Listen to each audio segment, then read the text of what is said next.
My name is Ashley, and I'm 25 years old. I dated Carter for a year before he proposed. Will you marry me? It was the typical proposal line, and he opened a ring box, just like in the movies. But I was over the moon. From the start, we both knew we wanted to get married. We even shared the same dream of having two kids, ideally a boy and a girl. We'll always work together on chores and raising our kids, Carter promised. I felt reassured and looked forward to our married life. How lucky am I to marry Ashley? Life with the one you love is the best. I think I was living half in a dream, swept up by his sweet, textbook perfect words. But reality wasn't as dreamy. A sweet and comfortable life has turned into a cruel one.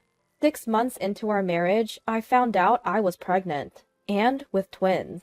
Seriously? A boy and a girl? Fraternal twins? Our dream family, all at once! Carter was thrilled at first, but as my morning sickness worsened, his mood soured. When you're always looking sick, it brings me down, he said coldly. But I really don't feel well.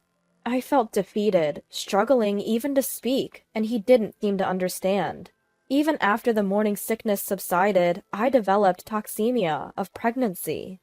I suffered from headaches, ringing in my ears, and swelling. It felt like I had no control over my own body. But whenever I mentioned it, Carter's mood worsened. Ringing ears and swelling? Aren't those old people problems? Maybe if you moved around more, you'd be a healthier pregnant woman. What does a healthy pregnant woman even mean? I never imagined pregnancy would be this tough. I had to take a leave from work. I felt lonely at home and wished someone was with me. But being with Carter was stressful. He was always grumpy and constantly complained. One day, a coworker brought some treats and visited. She had been kind and concerned about me since my morning sickness started. I felt at ease for the first time in a while. I brought some cake. I figured you might not be up for hosting with how you've been feeling.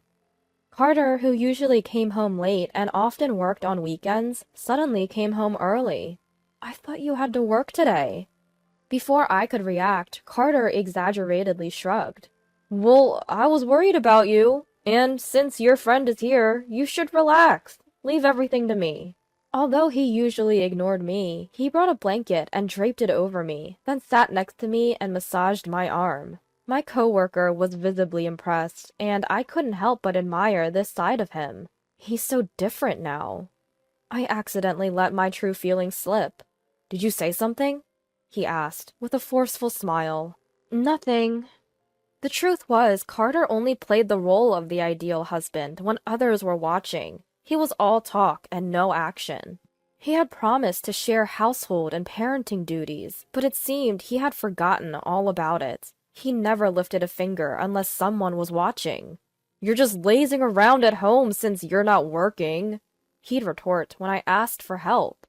If I felt better, I'd be up and about, but every day is a struggle. Have you ever tried to imagine what that's like?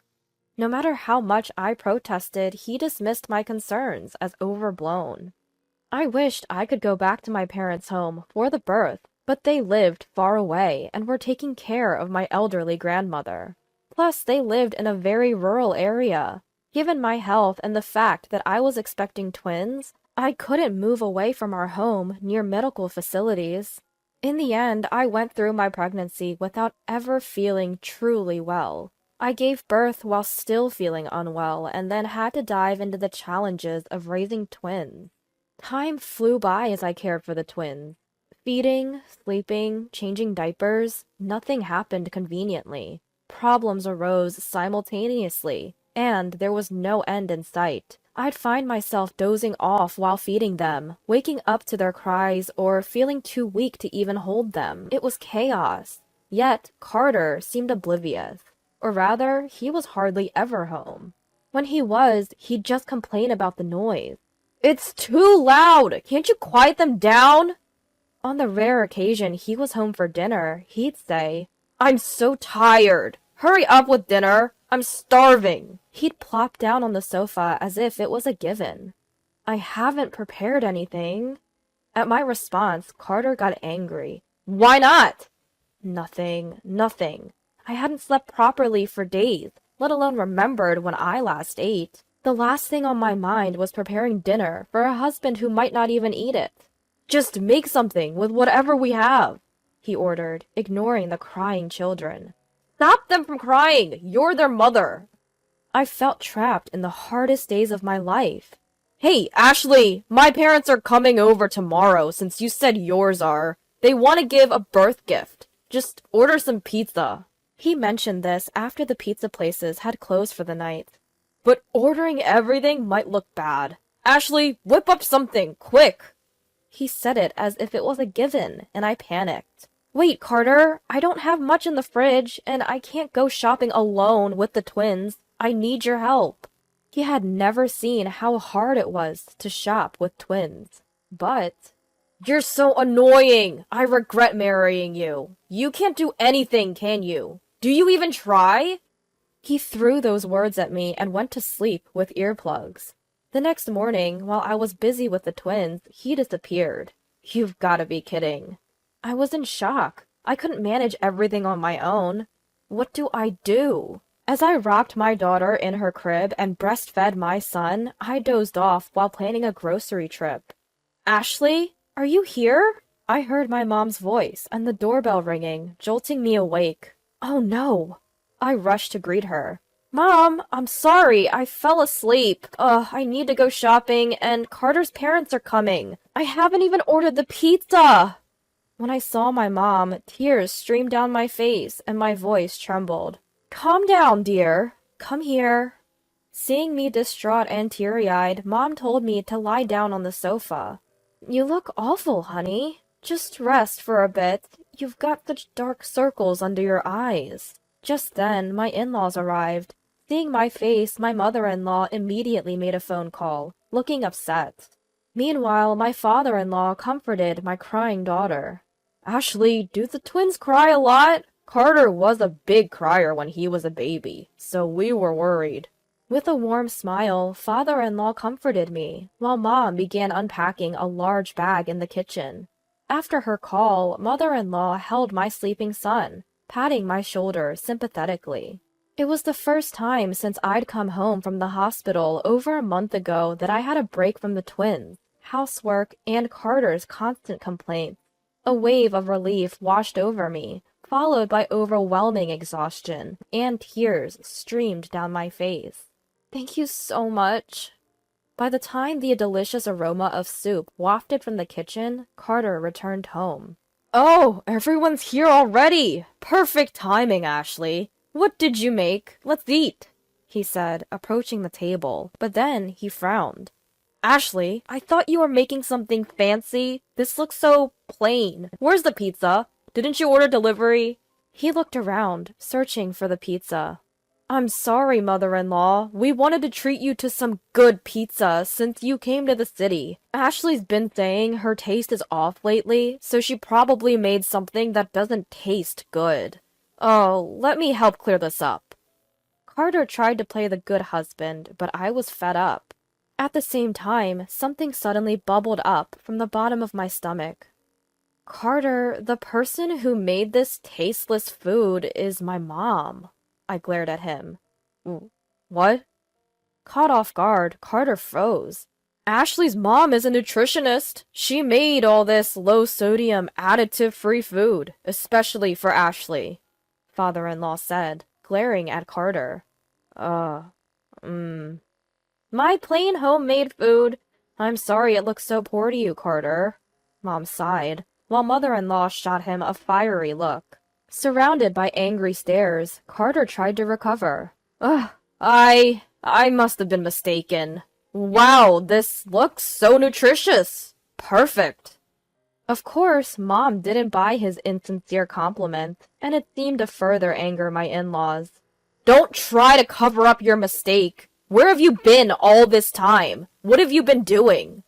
Father-in-law's voice was restrained, likely to avoid waking the babies, but it was stern. Distressed, Carter broke out in a cold sweat. From what I've heard, you barely help out with household chores or childcare. On top of that, what you did today just added more burden. Aren't you ashamed of yourself? Cornered by his father-in-law, Carter felt trapped. Huh? Well, maybe Ashley's just overthinking things. Carter tried to dodge the issue, but standing before him were his own parents, who knew him inside out. What his mother-in-law placed in Carter's outstretched hand were earplugs, found in the bedroom only Carter now uses. Who on earth wears earplugs to sleep because their own child's crying is too loud? His father-in-law's eyes widened in disbelief. Wait, Dad, it's not what you think. These are for— Enough! I said I heard it. To Carter's dismay, his father-in-law showed him a voice recorder. From it, played a conversation between Carter and me from the day before. So annoying. So annoying. I really messed up.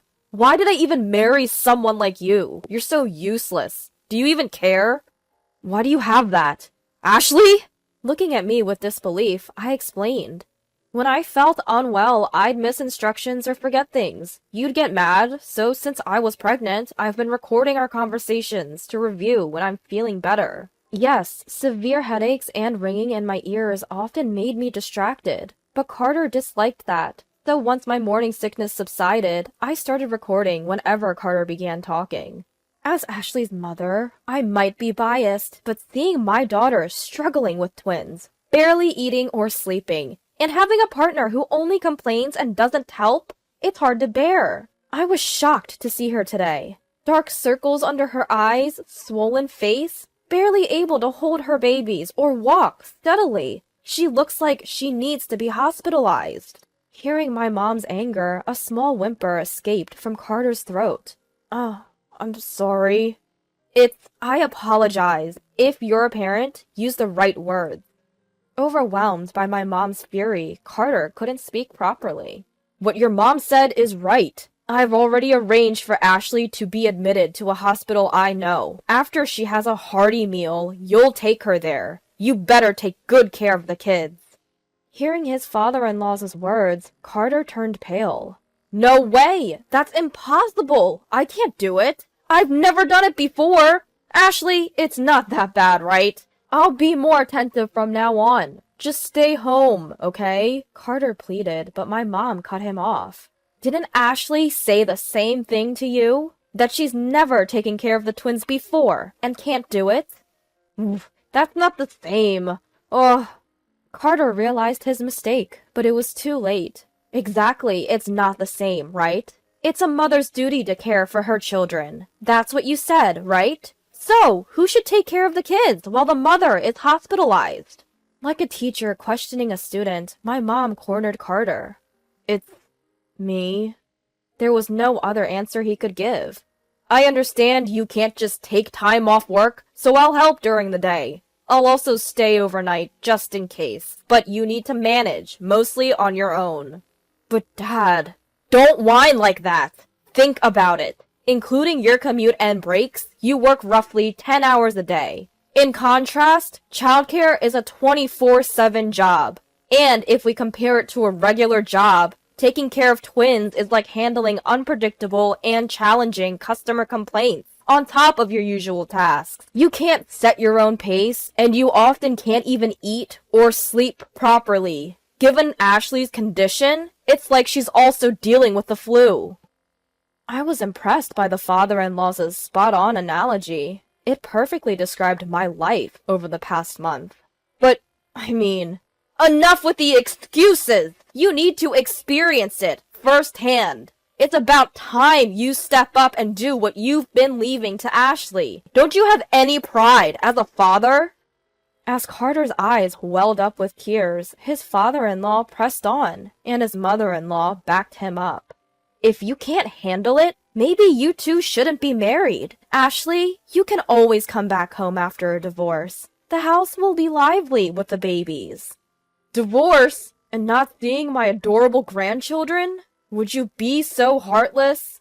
Faced with their coordinated attack, Carter's face went through a roller coaster of emotions. Ashley. He looked at me with teary eyes, but I had reached my limit.